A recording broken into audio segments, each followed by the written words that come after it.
Herra, þetta var hörku baráttu, hörku leikur. Já, þetta byrjaði alveg jafnt og þeir svona náðu þeir þarna tvisvar sinnum 10-0 runni á okkur.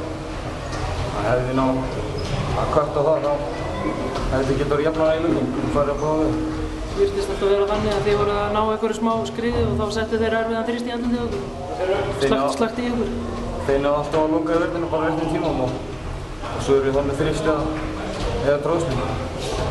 Alltaf, þær eru þetta að koma tilbaka eftir þannig en þeir náðu alltaf að loka þeirra alveg að koma.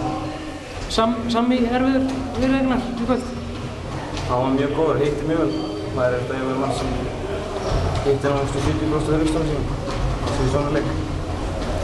Eru Grindvíkingar besta liði sem Njarðvík hefur spilað í vetur? Ég veit það ekki, það er svo jöfn dild. Það er alveg topp. Það eru 6 liðir þarna á toppnum sem auðvitað geta unnið alla. Og ég meina allir í dildinni geta unnið alla. Og það er bara þannig, það er svona 10 viður. Hvað fannst þið vant upp á svona til þess að taka þennan leik hérna í kvöld fyrir Njarðvík? Mér fannst sóknarleikurinn aðalega þannig að við náum aldrei að setja upp í kerfi og spila agaðan sóknarleik.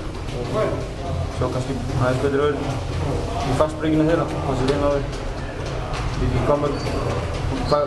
hvað þeir fengu marga þrýst þarna í lokin.